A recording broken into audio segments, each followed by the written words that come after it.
قطر پر اسرائیلی حملہ، دوحہ میں OIC وزرائے خارجہ اجلاس، مسلم ممالک کے وزرائے خارجہ شریک عرب لیگ اور اسلامی تعاون تنظیم کے تحت اسرائیل کے خلاف مشترکہ قرارداد تیار کی جائے گی۔ آج سربراہی اجلاس میں قرارداد منظور کی جائے گی۔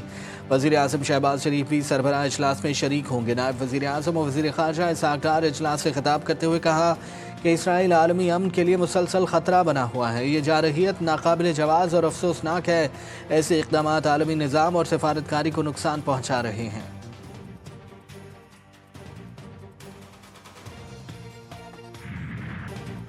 غزہ میں صہیونی بربریت کا سلسلہ نہ تھما، صبح سے اب تک حملوں میں مزید 48 فلسطینی شہید۔ غزہ میں جنگ کے آغاز سے اب تک اسرائیلی حملوں میں کم از کم 64,871 افراد جاں بحق، 1,64,610 زخمی ہو چکے۔ صدر مملکت کا چین کے ایویشن انڈسٹری کارپوریشن کے ایئرکرافٹ کمپلیکس کا تاریخی دورہ۔ آصف علی زرداری نے انجینئرز اور سیاستدانوں سے ملاقات کی۔ صدر زرداری نے کہا J-10C اور JF-17 طیارے پاک فضائیہ کو مضبوط بنایا۔ معرکہ حق اور آپریشن بنیان المرصوص میں ان طیاروں کی کارکردگی نمایاں رہی۔ صدر کا چین کے جدید ترین زلزلہ وارننگ سسٹم سے لیس 350 کلومیٹر فی گھنٹہ کی رفتار سے چلنے والی ماحول دوست ہائی سپیڈ الیکٹرک ٹرین میں تاریخی سفر۔ چین کے دنیا کے سب سے بڑے ریل نیٹ ورک، انجینئرنگ مہارت اور ماحولیاتی تحفظ کو سراہا۔ چیئرمین پیپلز پارٹی بلاول بھٹو شنگھائی پہنچ گئے۔ آصفہ بھٹو زرداری بھی ہمراہ ہے۔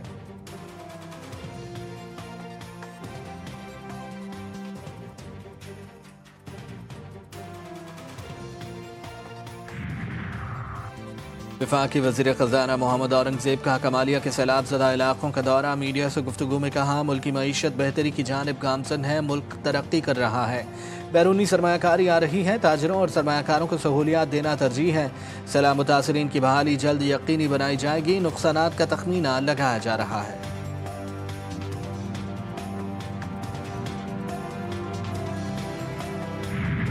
ہم نے حکومت سندھ نے پورے سندھ میں بندوں کو دریا کے دونوں سائڈ کے اس میں بہت کام کیا ہے۔ ان سب جگہوں پہ ہمارے لوگ بھی موجود ہیں۔ دریا کے ساتھ جو سٹرنگ ایکشن ہو رہا ہے اس پہ کام کر رہے ہیں۔ ہماری ہر ممکن کوشش ہے کہ سیلاب متاثرہ لوگوں کی جانوں کا تحفظ یقینی بنایا جائے۔ سیلاب سے نمٹنے کے لیے ہر ممکن اقدامات کر رہے ہیں۔ وزیر اعلیٰ سندھ نے سکھر بیراج کے دورے کے دوران گفتگو میں کہا سندھ میں سیلابی ریلے سے کوئی بند نہیں ٹوٹا، عوام کے جان و مال کا تحفظ ہماری ترجیح ہے، متاثرہ کسانوں کی بھرپور مدد کی جائے گی۔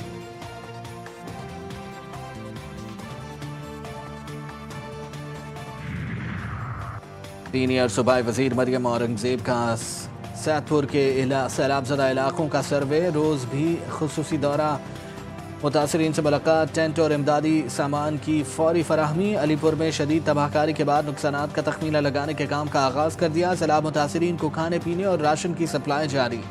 متاثرین کو نواز شریف خاندان کی طرف سے بھرپور امداد کی یقین دہانی۔ DGPDM میں پنجاب عرفان علی کاٹیا کے مطابق 16 سے 19 ستمبر تک دریاؤں کے بالائی علاقوں میں بارشوں کا امکان ہے۔ مختلف حادثات میں اب تک 104 شہری جان سے گئے۔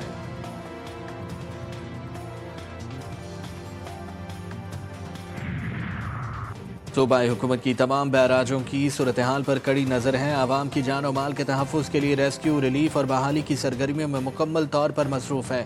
سینئر صوبائی وزیر شرجیل انعام ایمن کہتے ہیں گڈو بیراج پر اونچے اور سکھر بیراج پر درمیانے درجے کا سیلاب ہے۔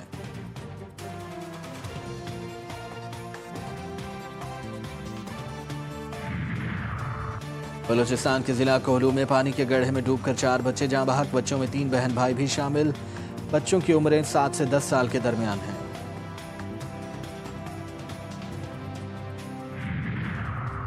کراچی کے علاقے قیوم آباد میں کم سن بچوں سے شربت فروش کی زیادتی کا کیس، ڈیفنس پولیس نے گرفتار ملزم شبیر کے خلاف مزید 3 مقدمات درج کر لیے۔ 6 FIRs میں 2 کم عمر بچوں، بہنوں اور لڑکے سمیت 7 متاثرین سامنے آ گئے۔ موبائل فون سے 300 سے زائد بچوں اور بچیوں کی نازیبہ ویڈیوز ملی تھیں۔ اور جاپانی اینیمیٹڈ سیریز کی نئی فلم ڈیمن سلیئر انفینٹی کیسل نے باکس آفس پر کئی ریکارڈز قائم کر دیے۔ فلم کی اوپننگ ویک پر 5.5 ارب روپے کی آمدنی، فلم جاپانی فلم انڈسٹری کی نئی تاریخ رقم کر دی۔